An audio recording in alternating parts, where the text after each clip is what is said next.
Hey, so today we're diving into some of the common terms and acronyms you'll hear when you're preparing for your vaginal birth after cesarean. I'm Petra. I had a vaginal birth after 3 cesareans. I'm a VBAC doula and birth educator, and I feel called to tell you that you deserve the birth experience that you want. I want you to join me every week to hear empowering birth stories, heart-led conversations, practical tips, evidence-based information, and yes, we definitely dive into the woo side of things too. My hope is for you to leave each episode feeling inspired and informed. Thank you so much for including me on your journey to be back. Now let's get into this episode. I'm going to try to dive into slightly the risks and benefits of each option, what each word means, because you're going to hear some lingo that is thrown around while you're preparing for this vaginal birth, and just a few things to consider when deciding what type of birth you would like to have. The first acronym that you probably have already heard, and if you're on this podcast, I'm sure you have, is VBAC. So obviously that stands for vaginal birth after cesarean. And that's obvious to me, but it may not be obvious to you. And this means, having a vaginal birth after a previous cesarean. So the benefits, I'm going to just slightly touch on these, is it includes a shorter recovery time, lower risk of infection, and obviously avoiding another major abdominal surgery. The risk that you hear most often is obviously the small risk of uterine rupture. And this number is 0.5% to 1%. And this is after one cesarean. This number does slightly increase if labor is induced. So just so you know, now there is not like solid information on this because they don't actually document this when they are doing like studies on VBAC. Unfortunately, I feel like we need a study specifically on labor induction for VBAC and like how it affects VBAC. So, anyways, going on, how to prepare for your vaginal birth after cesarean. Now, I feel like the best way to prepare for VBAC is to educate yourself.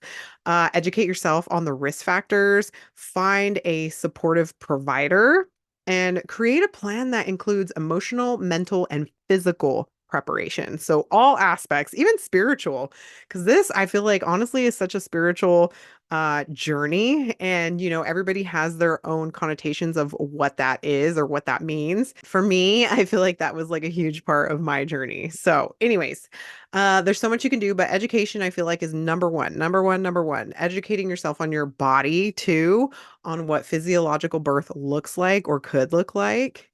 And then we'll go into the second term that you'll hear, which is HBAC. And this stands for home birth after cesarean.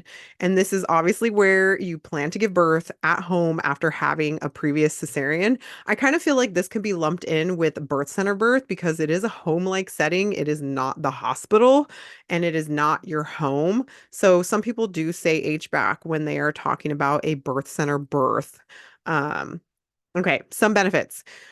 Some women feel more in control, relaxed, and empowered because why? You are in your own space, you're in your own environment, you are in charge of who you invite into that space, which could be you, your partner, and your midwife, or you, your partner, your midwife, your doula, your mom, your cousin, your brother. It's totally, up to you on who is there, which could help you feel more safe, and it allows for more natural movements, more intuitive movements that you feel like you're led to make during your labor and the birth. And obviously, it could be more intervention free. This is not always the case because there could still be interventions introduced, like vaginal exams, that is considered an intervention. Pitocin, because midwives do tend to carry Pitocin for like the afterbirth. So yeah, it definitely, I feel like, is more mother-led. So risks, obviously, it is the same as like a VBAC, which is that risk, small risk of uterine rupture.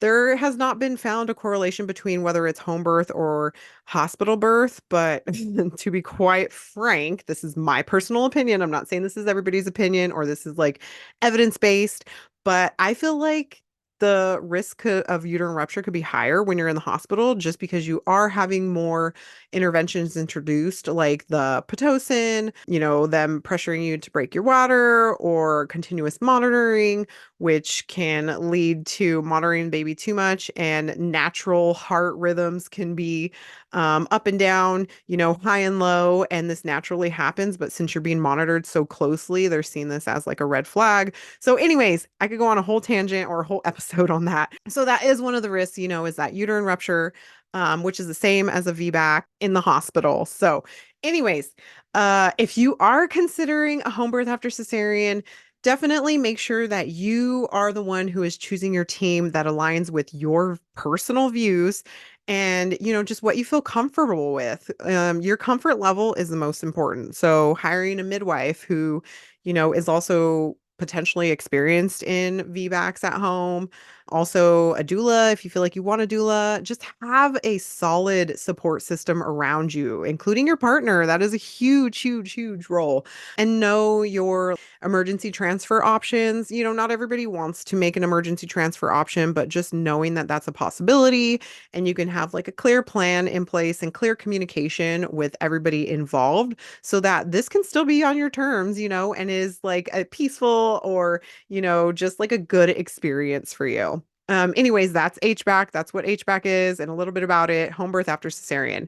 Going into an FBAC. Okay, so this is definitely not one that is like talked about super often. So I definitely want to touch on it because I have had some episodes with some women who have had free births after cesareans. And that's what FBAC stands for, free birth after cesarean. Okay, so yeah, what a free birth means, you're birthing typically at home without medical assistance. Okay, so this is without a midwife, without anybody who is like medically certified or is gonna do medical interventions. That includes OBs because some OBs do home births. So no OBs, no midwives. It could literally just be you and your husband or partner, whoever it is, or you and your mom, you and your cousin. It could be you, your husband, partner, and your doula. That's it. Nobody to make medical decisions. The whole idea here is complete autonomy. No interventions, just you, your baby, and your birth team if you do choose one. It's about trust in your body and the natural, or I don't want to say natural, but it's like the process that your body is naturally going through in labor and you following your intuition 1000%. Obviously, an FBAC is not for everyone. The risks are the same as any VBAC, but obviously without any professional medical help with you. And obviously, like we talked about, uterine rupture is rare, but it can be serious. And just knowing that you have plans in place just in case, or you don't even have to plan in place. This is like totally up to you. This is your journey.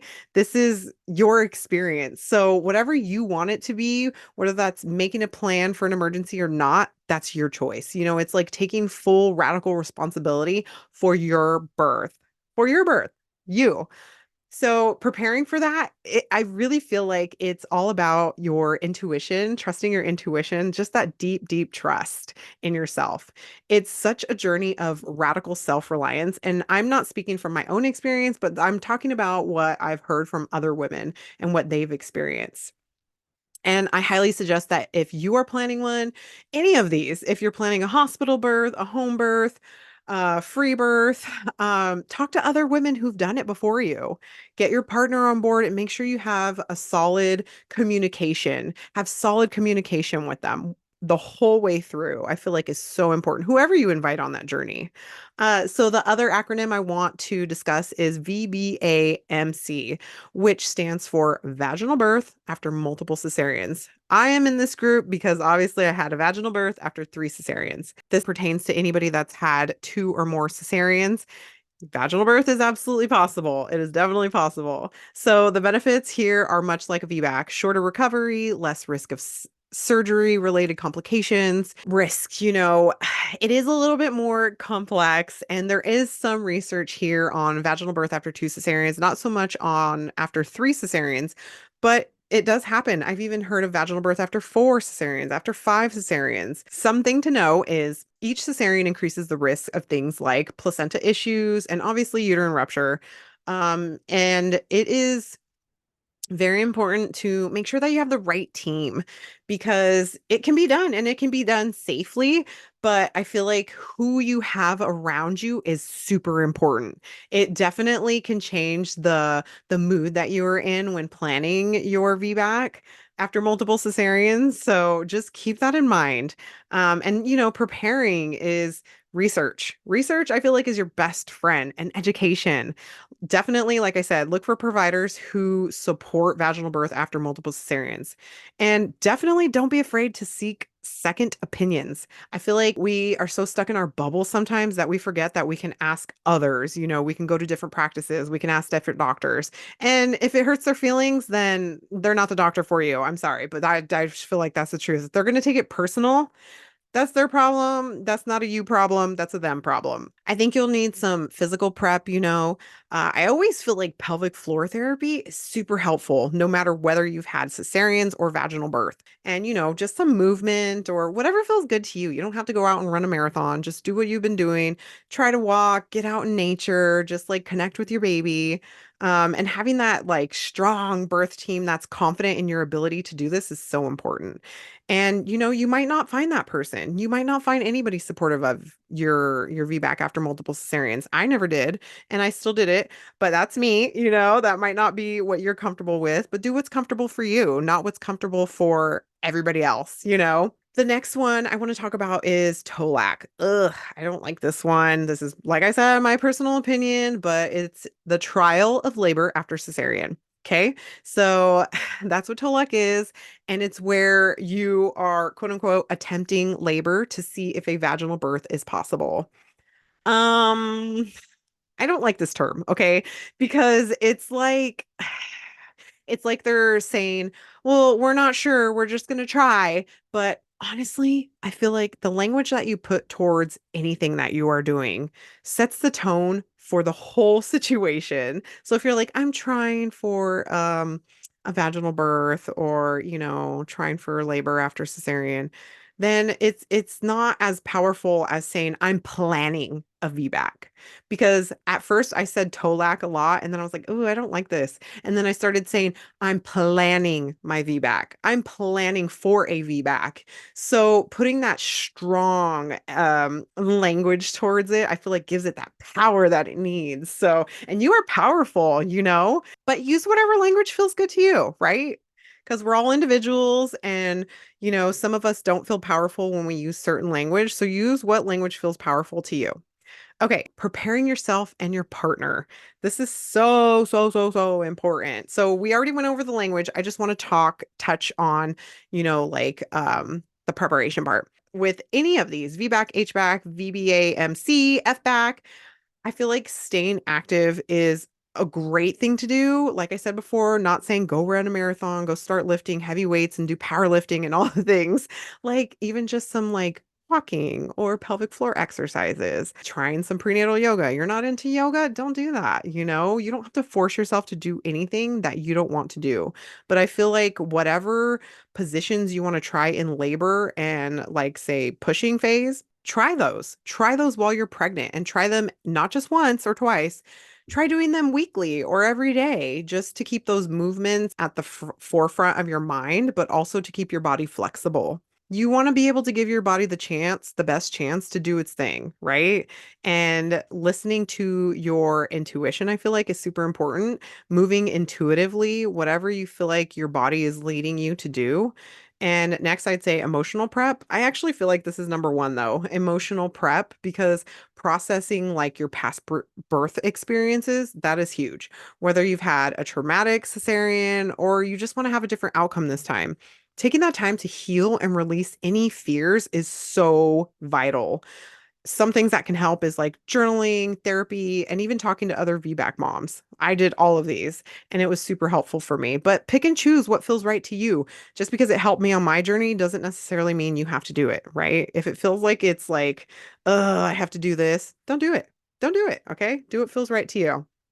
And like your partner's role, your partner is there to support you, and it can make a world of difference because when you guys are doing something together, it can help build a deeper connection to each other. And then it can also help your partner understand why you want to do this, why it's important to you, and like how birth works. And, hey, they might, after this experience, be telling their friends about it and be so excited. And, maybe that'll push somebody else to have a VBAC. Who knows? Who knows, But helping them understand your options, your wishes, and how they can advocate for you is so important. And education, helping to educate your partner on, birth, like what birth could look like, the nitty-gritty, the beautiful, all the ways. Because, having a united front is so powerful. You guys can feel like a team and just like build that deeper connection. Communication is literally everything. Talking to your provider, your birth team, your doula, your partner about everything, even the uncomfortable things, your desires, what you do or don't want in birth, labor, whatever that looks like. And, even though you tell them I do or don't want this or like this, also, staying open and flexible is important because you might put all the best laid plans and then you get into labor or birth and then you're like, oof, I want something different. And birth is very unpredictable. We don't know how it's going to go. So you might change your mind while you're in labor, and that's okay. Just like go with what your intuition is telling you. And that can obviously help you feel prepared and more empowered. I am just going to leave it at that for now. We can dive so much deeper into things like this later on in future episodes. Let me know what you want to hear. I want to know what you want to learn about yourself, but I just want you to know, no matter what kind of birth you're considering, remember that you have options and you can choose what feels right for you. The VBAC, HBAC, FBAC, if you're a VBAMC, what matters most is that you feel informed, empowered, and supported every step of the way because this is your journey, something you are going to remember for the rest of your life. I know I'll remember my journey for the rest of my life. I'll remember who was there. I remember how they treated me. I will remember everything. And so will you.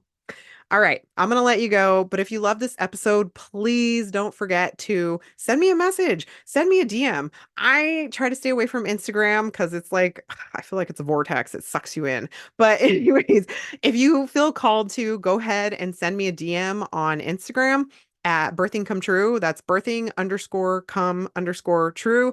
Or I also have a Instagram for this podcast, which is the journey to VBAC. So either way, go ahead and DM me on either one of them. If I take a few days to get back to you, don't worry, I will get back to you eventually. And if you love this kind of content, please let me know.